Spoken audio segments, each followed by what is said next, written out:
जय हिंद छात्रों, मैं अंशुमान। स्वागत है आपका हिंदी है शाम चैनल को। तो आज हम इस वीडियो में आलोचना करेंगे पथ की पहचान और जुगनू, ये दो कविताएं जो कि हरिवंश राय जी बच्चन के द्वारा लिखी गई है। ठीक है, तो चलिए शुरू करते हैं। पहला प्रश्न आपके सामने, हरिवंश राय बच्चन का जन्म कब हुआ था? इनका जन्म हुआ था 27 नवंबर 1907 को। ठीक है, आगे बढ़ते हैं। बच्चन को दो चट्टाने पर कौन सा पुरस्कार मिला? इसका सही उत्तर हो जाएगा साहित्य अकादमी। बच्चन का देहांत कब हुआ था? इसका सही उत्तर हो जाएगा 2003 को। ठीक है, किस पर बच्चन को सोवियत लैंड नेहरू पुरस्कार मिला? इसका सही उत्तर हो जाएगा 64 रूसी कविताएं। कौन सा हरिवंश राय बच्चन के नहीं है? विकल विश्वा, मधुशाला, मधुबाला, मधुलता। इसका सही उत्तर हो जाएगा मधुलता।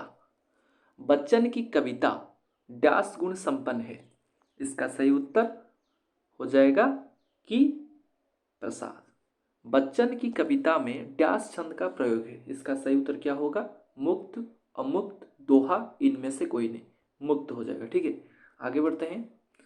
बच्चन के सबसे अधिक लोकप्रिय कृति कौन सा है? इसका सही उत्तर क्या होगा? इसका सही उत्तर हो जाएगा मधुशाला। ठीक है, जुगनू अंधेरी रात में क्या रहे सरी क्या कर रहा था? ठीक है, जुगनू अंधेरी रात में क्या कर रहा था? देखिए यहाँ पर जो है जुगनू कविता जो हरिवंश राय के बच्चन द्वारा लिखी गई, तो यहाँ पर पहला जो पद है आपका, अंधेरी रात में दीपक जलाए कौन बैठा है, उठी ऐसी घटा में नभ। ठीक है, उठी ऐसी घटा में नभ, छिप सब चांद और तारे, उठा तूफान वो नभ में गए, बुझ दीपक भी सारे।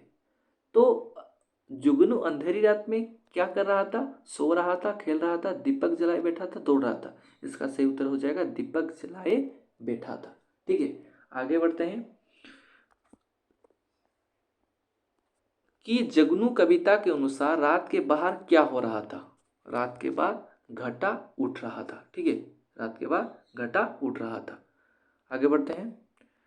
चांद और तारे छिप जाने के कारण क्या है?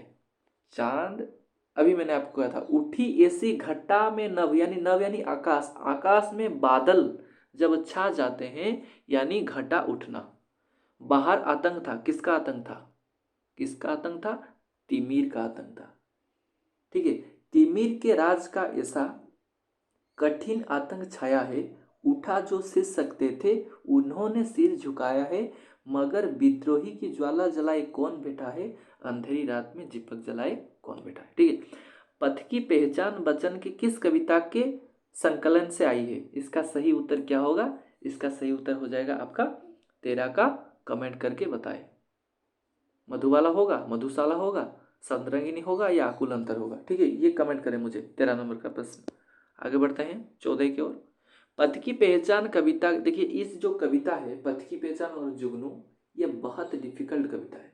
ठीक है, यहाँ से अंदर तक बहुत गहरे तक प्रश्न पूछे जा सकते हैं, इसलिए इस कविता को भाव के द्वारा ही पढ़िए, भाव के साथ पढ़िए, क्योंकि अगर आप भाव के साथ नहीं पढ़ते हैं तो समझ में नहीं आएगा। ठीक है, तो चलिए, पथ की पहचान कविता के अनुसार चलने के पूर्व पथिक को क्या करना चाहिए?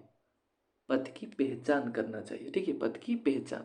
लोग पथ पर क्या छोड़कर चले जाते हैं? लोग पथ पर छोड़ जाते हैं पथ की निशानी। जो राह में चलता है उसे क्या कहते हैं? राहगीर, राही, ये दोनों कहते हैं। ठीक है, ये दोनों कहते हैं। फिर हम आगे बढ़ते हैं 17 की ओर। पथ की पहचान कविता के अनुसार पथ पर डैश स्वप्न है तो डैश सत्य। देखिए ये जो कविता है, लिखा गया होगा, आप पढ़े हों, ये उदय होते लिए कुछ धैर्य नयनों के निलय में, किंतु जग के पंथ पर यदि स्वप्न दो तो सत्य दो सो। ठीक है, तो स्वप्न पर मुग्ध ना होकर, यानी स्वप्न पर ही मुग्ध मत हो, सत्य का भी ज्ञान कर ले। तो स्वप्न पर ही हमें मुग्ध नहीं होना चाहिए। ठीक है, जैसे आप रात को सोते हैं, हर कोई सोता है। ठीक है, तो रात को सोने के बाद जब आपके अंदर यानी आपके मन में जो स्वप्न, ठीक है, आप दिखाई देते हैं, स्वप्न दिखाई देता है आपके अंदर, तो उस स्वप्न के हिसाब से आप मत चलिए, क्योंकि स्वप्न जो है वो आपको थोड़ी देर तक मुग्ध कर सकता है, लेकिन सारी जिंदगी खुशी नहीं दे सकती। तो पथ की पहचान कविता के अनुसार पथ पर डैश स्वप्न तो डैश सत्य है। ये आपका सही उत्तर क्या होगा? इसका सही उत्तर हो जाएगा स्वप्न दो तो सत्य 200। तो ऑप्शन बी। पथ की पहचान कविता के अनुसार पथ में कब और कब के स्तर मिलेंगे। देखिए, हे अनिश्चित किस जगह पर सरित गिरी गौहर मिलेंगे, हे अनिश्चित किस जगह पर बाग बन सुंदर मिलेंगे, किस जगह यात्रा खत्म हो जाएगी यह भी अनिश्चित है, और हे अनिश्चित कब सुमन कब कंटकों के स्तर मिलेंगे। यानी सुमन और सी, ठीक है, 18 का सी हो जाएगा। आगे बढ़ते हैं 19। रास्ते का एक कांटा डैश का दिल चीर देता, पाँव का दिल चीर देता। रात में जाने वाली राहियों की संख्या कितने हैं? अगणित लिखा गया है, अगणित, ठीक है, है अगणित। आगे बढ़ते हैं 21 नंबर पर। ये इस वीडियो के दो अंतिम वाला प्रश्न। कब पथ की पहचान कर लेना चाहिए? चलने से पूर्व। कवि के अनुसार यात्रा कहाँ खत्म होगी? ये तो अनिश्चित है, ठीक है। किस जगह यात्रा खत्म हो, ये तो अनिश्चित है। तो ये प्रश्न का आपका सही उत्तर हो जाएगा बी, ठीक है। ये आपका लगभग 6 से 7 मिनट का वीडियो है। आप इसे ध्यान से देखें और फिर भी आप इस कविता को ध्यान से पढ़ें, ठीक है। तो चलिए वीडियो को ही खत्म करते हैं, तब तक के लिए धन्यवाद।